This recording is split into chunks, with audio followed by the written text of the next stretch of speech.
Good morning, children. Today we are going to start a new lesson. Till now, we have completed two of the lessons. First was the night we won the big, and the second one was a small poem, The Schoolboy. Right? So, our first unit test syllabus has already been over. So, let's shift to our next term. And there, the first lesson which we have to face is Whitewashing This Fence.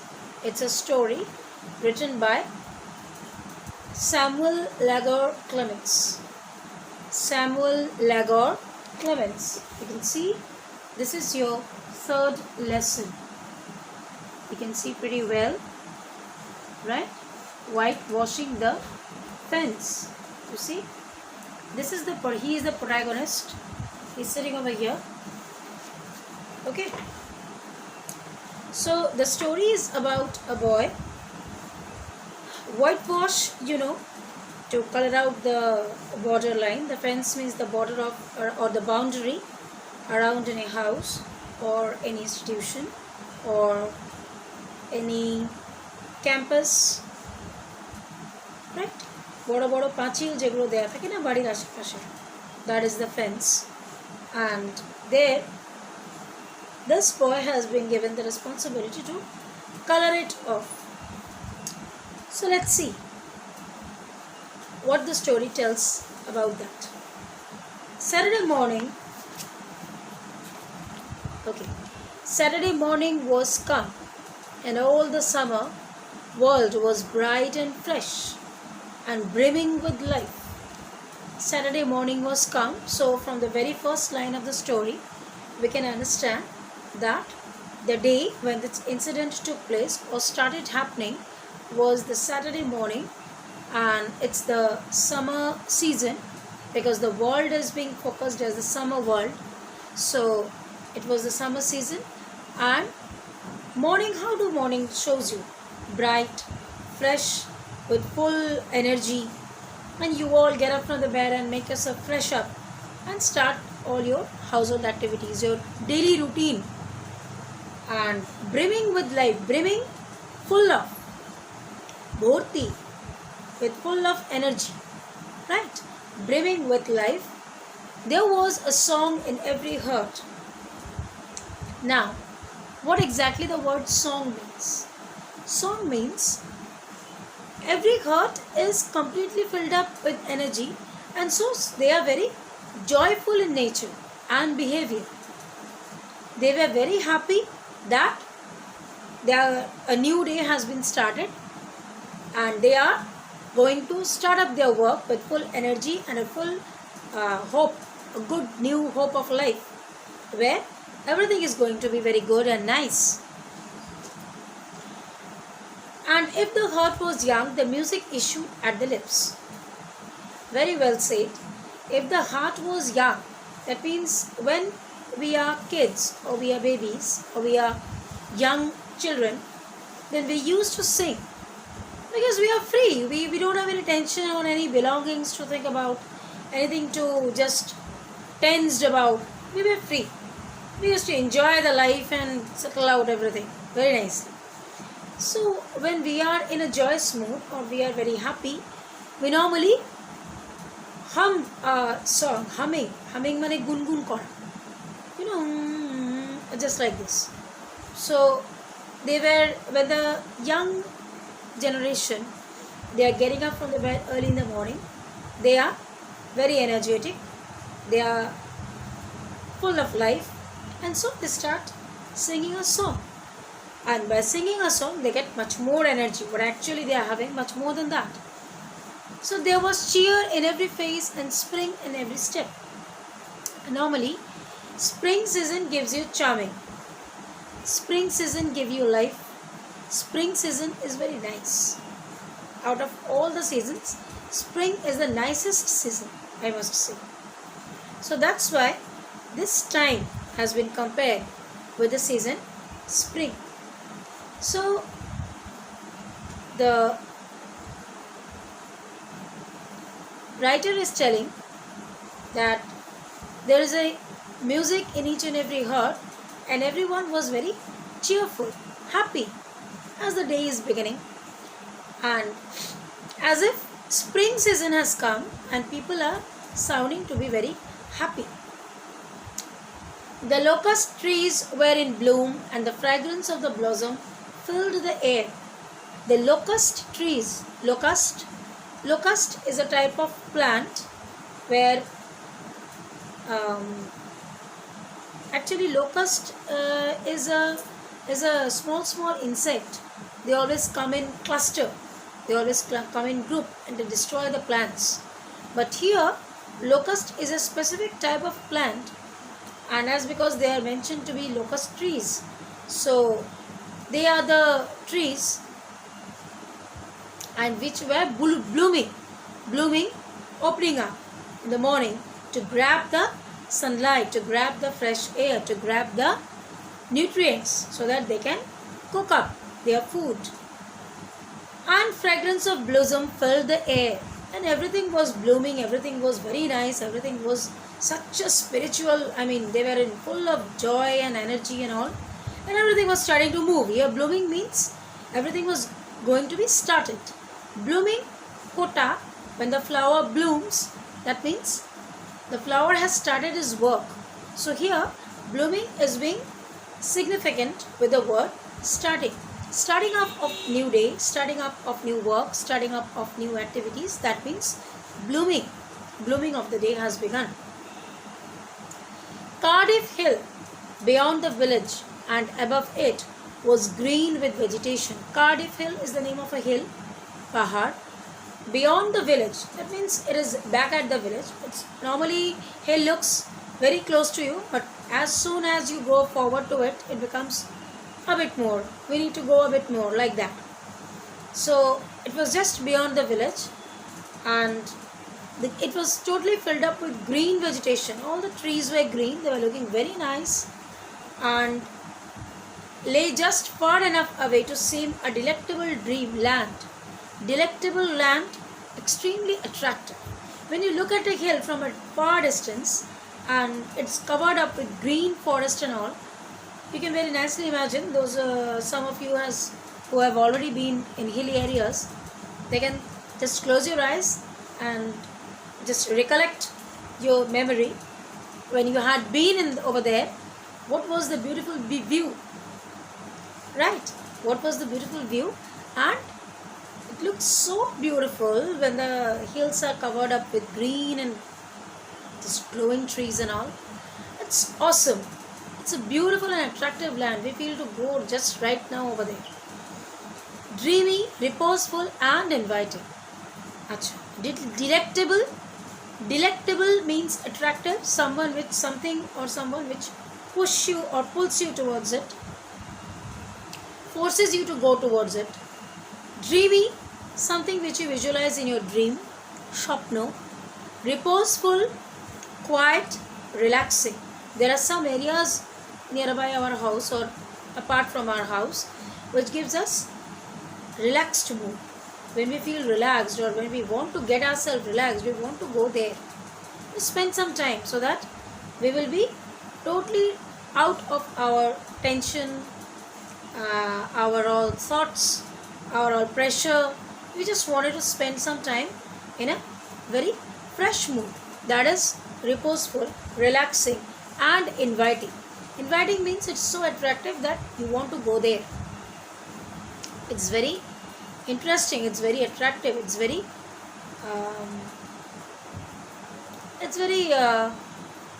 you feel like it's a very impulsive thing that I need to go there right now.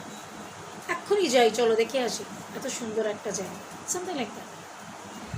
So Tom appeared on the sidewalk. Tom, he is the main character of the story, protagonist you can also say, the center figure of the story. Tom appeared on the sidewalk with a bucket of whitewash.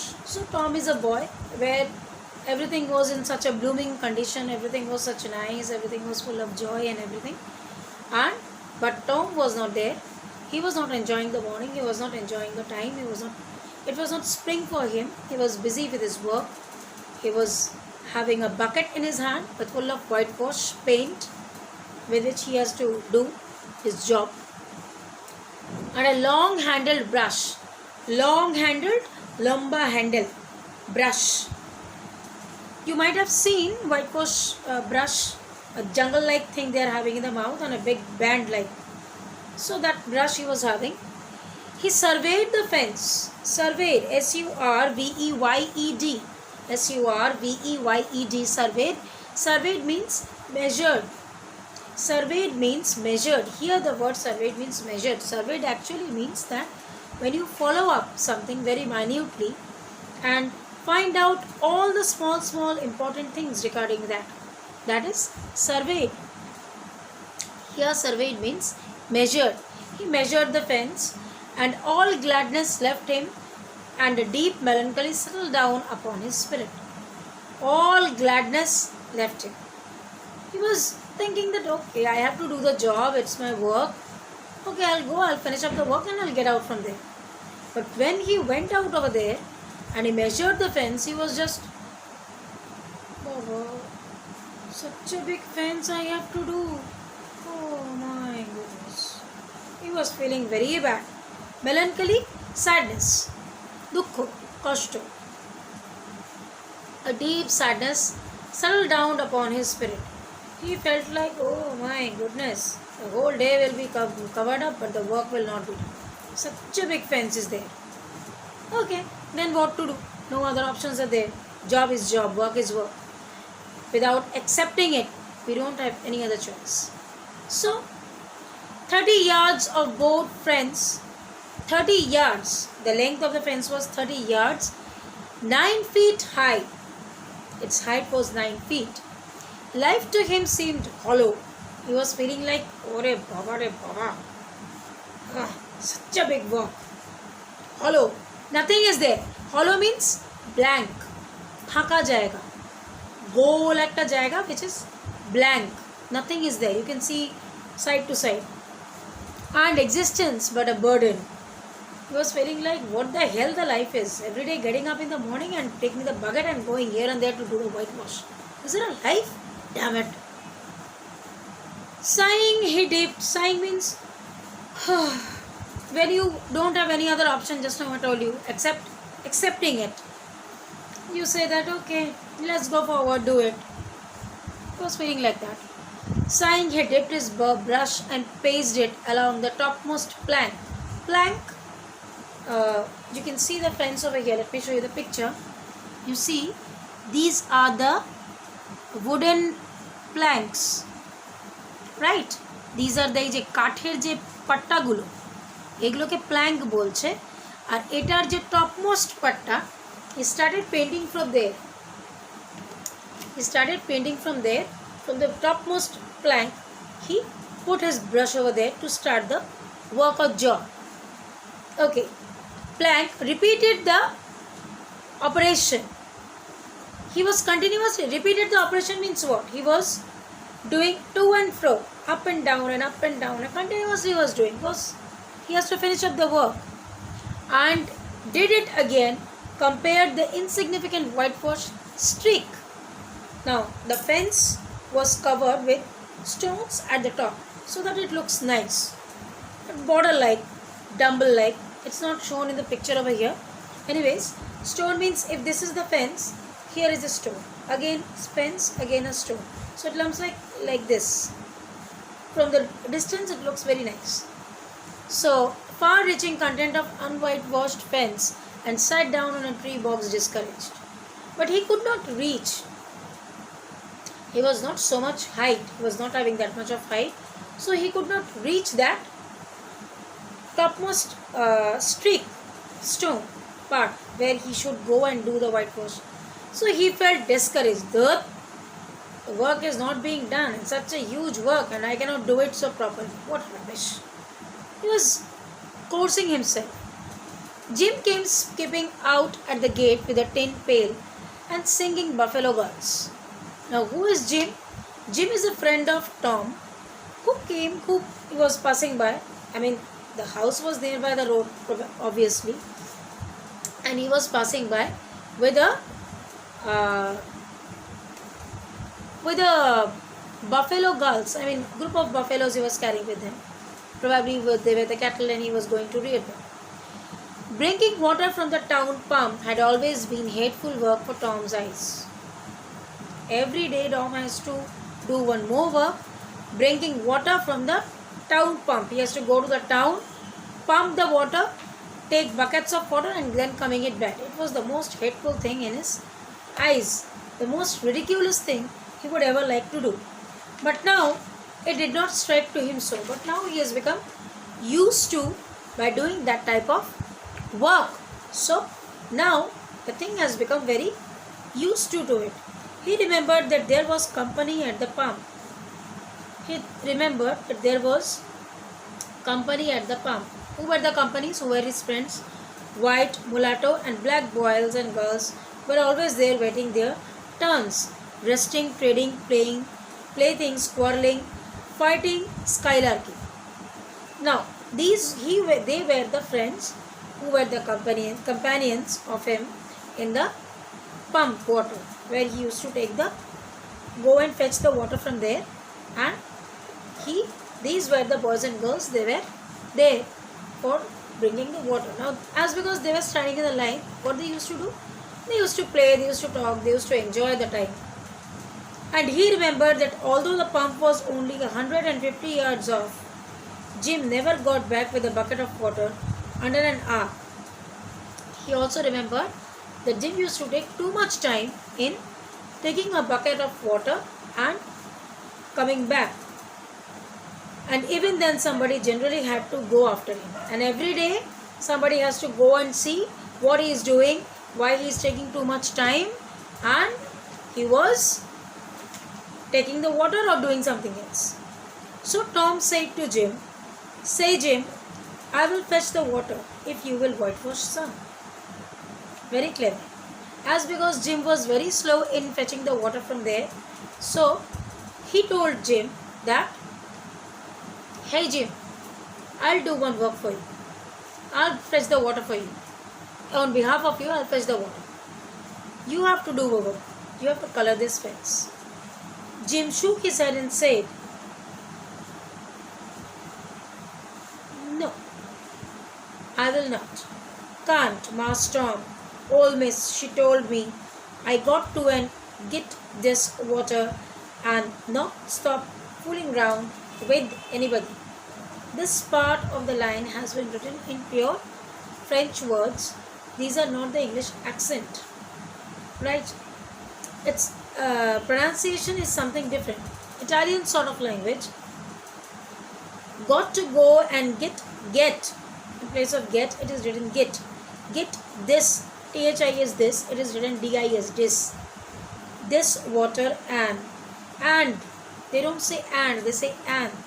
So it's written like and not stop fooling around with anybody.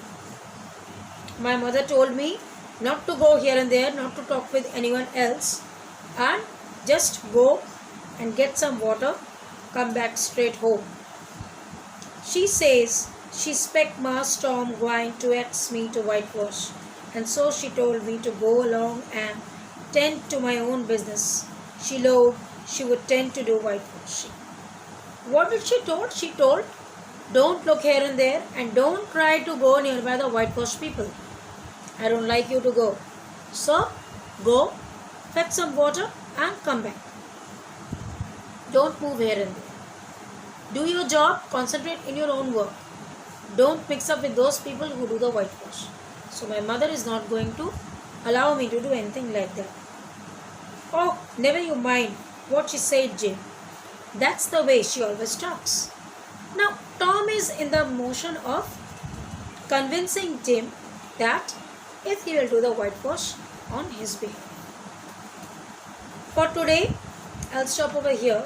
In my next class with you all, we will see whether Tom was able to convince Jim for doing the whitewash on behalf of him or not, or was it Tom who has to do the whitewash. Let's see what happens. Go through the lesson, read it. It's a really nice story. Till now, it's quite interesting. Let's see what comes in the next chapter. I mean in the next session with you all. Okay, so take care. Bye bye.